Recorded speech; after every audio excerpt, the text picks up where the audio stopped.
All right, I'm Brian Kluger. I'm here with Boomstick Comics and the Entertainment Answer and a whole bunch of other things. I'm here with two extraordinary gentlemen that just had an excellent short film premiere in front of a really cool film that started off longer. But we're going to talk about The Man from Death, which I want to say that it's like the best parts of Tarantino mixed with like Scott Pilgrim vs. the World with Kung Fu, Western, and like an Eric Andre appeal to it. So, I mean, if you like good things, you're going to like this short film. It's amazing. It is so cool. This is so cool. Tell the people, our viewers, are live. What are your names and what did you do on this amazing film? So, my name is Eric Lim. If you look me up on the internet, it's Eric Raymond Lim, because there's like this tech guy that's like in Northern California that takes Eric Lim on everything. So like, I can't get Eric Lim on Google, I can't get Eric Lim on Facebook, and even like LO and stuff like that. Like, I can never be Eric Lim, so I'm Eric Raymond Lim now out of necessity. And I, Eric Raymond Lim, produced and starred in the film. Just really cool. Yes. Yeah. And you? And my name is Justin Giddings. You can just do Justin Giddings because nobody has that name. It's very unique. Yeah, me and my writing partner Ryan Welsh, we met on this big zombie thing called Bite Me a few years ago. It's a big machinima series, web series. We met on that. We became writing partners. So he and I, Ryan Welsh and I, have been hired to write the feature adaptation of this badass short. So that's what's cool about this, is that this is one of those really cool instances where there's a short film, a really cool short film, and then there's going to be a feature-length film, which is so cool. Hopefully. Hopefully. We're going just for broke. Go for it. You got to see this. You got to see this short film. So, with what I described to you earlier, you being the producer and leader, how did you come across this project? What sparked this interest? How did this? That's a really good question. So Stephen Reedy and I, Stephen Reedy is a very talented director of The Man from Death. He directed and we collaborated with a short film called The Forge before this, and The Forge was much more serious. It was for suicide prevention awareness, because this was a couple years ago, released in 2013, but I had my sister succumbed to suicide in 2011. So what happened was there was some, her savings left over, and my family and I were talking about it, and we said, well, hey, let's set up a nonprofit. And this was around the time of Coney 2012, and that was like really backwards, and there's a lot of scrutiny and cynicism around nonprofits then. And I told my parents, I was like, well, we don't know how to run a nonprofit. I do know how to produce a movie. So I reached out to Stephen, and he had this really tremendous idea about this metaphor of fighting back against a demon and fighting against, self-doubt and your own inner pain. And so we wanted to get that out and get that out into the world and get people the right resources, just so they could reach the National Suicide Prevention Hotline and Suicidology. And that was very successful. We launched online and had about 500,000 hits on Rainn Wilson's YouTube channel, Soul Pancake. Okay. So you can check that out. It's been up for a couple of years, but it's called The Forge. And basically, with that team of collaborators, it was really special. We worked so well together, and had such good chemistry that we kind of just were like, okay, what's next? And so I'd always had, I guess I always just wanted to dress up as a cowboy and ride around on horses and swing around the lasso and play cowboy. So I went to Steven and I was like, please let me play cowboy. And he's like, all right. And he's like, okay. And so, so thus came The Man from Death. And, we wanted to put it together as a proof of concept and something that would have legs and get us back into the narrative world. So, with being producer and actor, what were your roles simultaneously on the shoot? On the shoot, it's tough because I feel like when I was in smaller productions, it's difficult to change hats, and there's so many logistic things that you have to take care of. And also, there's just a horrible, ferocious amount of anxiety that comes on to make sure that everything goes right on set. And you have to like get that anxiety head off as fast as you can. So this one, since The Man from Death was a little bigger, it was really about getting awesome, you know, UPMs, line producers, first ADs. We had someone, Megan Powers, who was totally awesome, and you know, I trust my life with. So it was better. It was easier for me to just kind of do the character work versus, you know, making sure that the fire marshal and stuff was, you know, taken care of, and that the catering was ready and stuff like that. Which you end up doing. You wear all the hats when you're working in low budget. Yeah. And then there was a lot of kung fu. There's a lot of fight choreography. Did anybody really get a real hit in, or was it a? Oh. Yeah.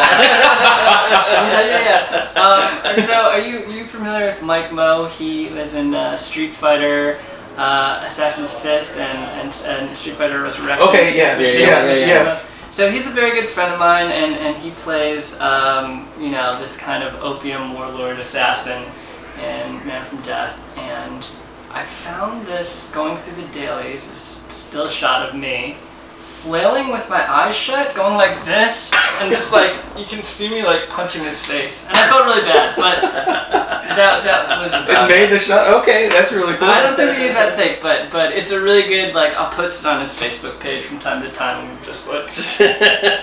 How long was the shoot? So, let's see, I think we had 3 days at this, the Valise Ranch, Santa Clarita, California. And then we did 2 days. We did 2 days in Mad Dog Video in North Hollywood to do the crazy, you know, the kind of surreal dust storm. We called it Crazy Mode.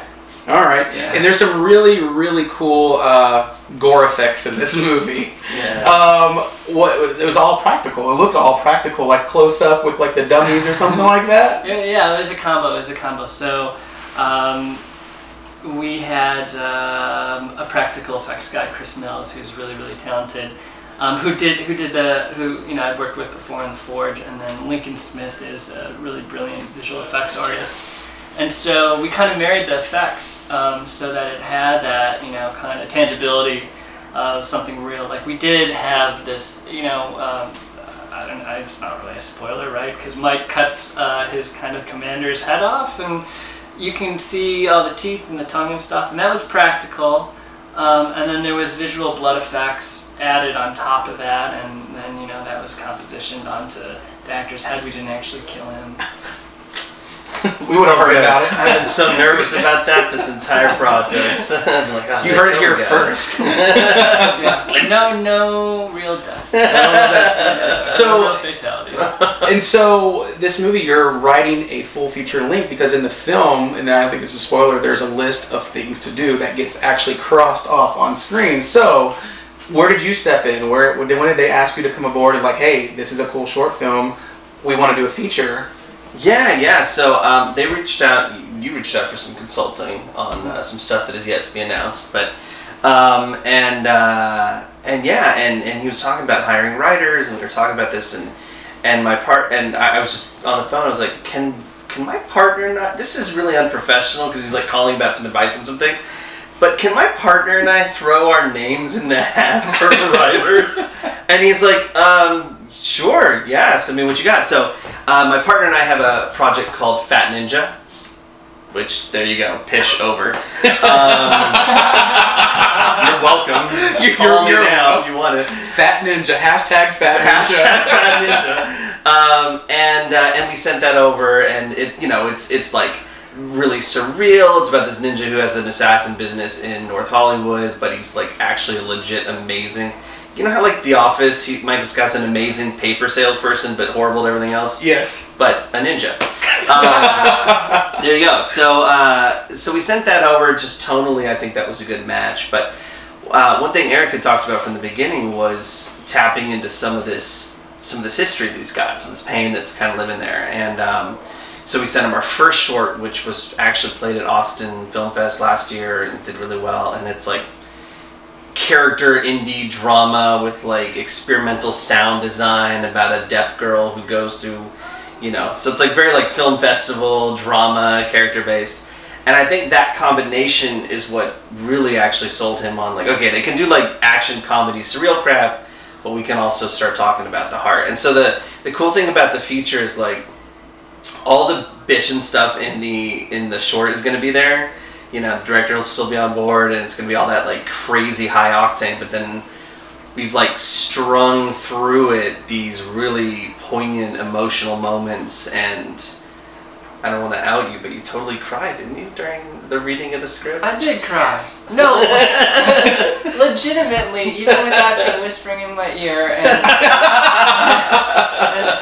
and knowing a lot of skeletons in my closet, where you could easily ask me. No, I actually did tear up because, you know, yeah, it was just, it was really poignant. They hit some very poignant moments. And I think that's the thing, too, is like, you know, film is such a visual medium, and we're getting to this point where there's some really, really rad stuff, you know, like Kung Fury or like you said, Scott Pilgrim. And I think what we wanted to do is say, okay, well, we can always make this look like this, you know, this style of editing through Steven, or this style of visual effects through Lincoln, but, you know, let's find the heart of this film. Let's find the heart of this film, and then all those other things can serve back into, you know, the emotional core. Yeah. All right. So proud to be a part of it, my partner and I. Like, you know, we saw it, it was like, oh, this is amazing, but just even in our first meetings and like how this has unfolded, you know, I don't have anything really to do with the short, but I'm at the festival because like it feels weirdly like my project, you know what I mean? Like I've already have ownership in it in some way, and so I'm just really happy to be here. And with some of the fighting that was going on in there, you and I talked a little bit about wrestling. Oh yeah. In the feature film, will there be some wrestling moves or anything in that? I mean, yeah, kind of. Yeah, I mean, I definitely don't like getting thrown around that much. I'll take a fall every now and then, but you know, like one of the things that I thought was really cool is a couple years ago they had that movie Flashpoint with Donnie Yen, and they incorporated a lot of mixed martial arts, judo, jiu-jitsu, but heightened those throws in the same way that you would kickboxing, you know, the same way that Sammo Hung did kickboxing in the 80s. You know, you'd have these almost pro wrestling throws, you know, but really flashy judo throws, and they were just, they're so fast and rapid within the flow of the choreography that is something that I've always liked. But yeah, perhaps. There will be stuff in the future. So Sergio is like, Eric plays Strider, who's kind of the main guy, and then Sergio is this partner that he hooks up with, and in the feature we put Sergio in more of like a burly boxer guy.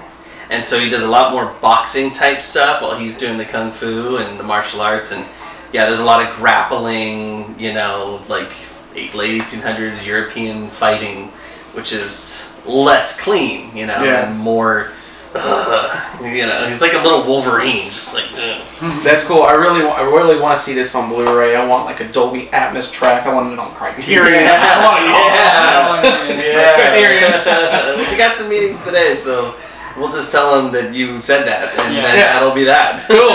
Here's that. My last question for you guys. Obviously, you're huge fans of film. You love it. What are some of your favorite scenes from movies that have always stuck with you?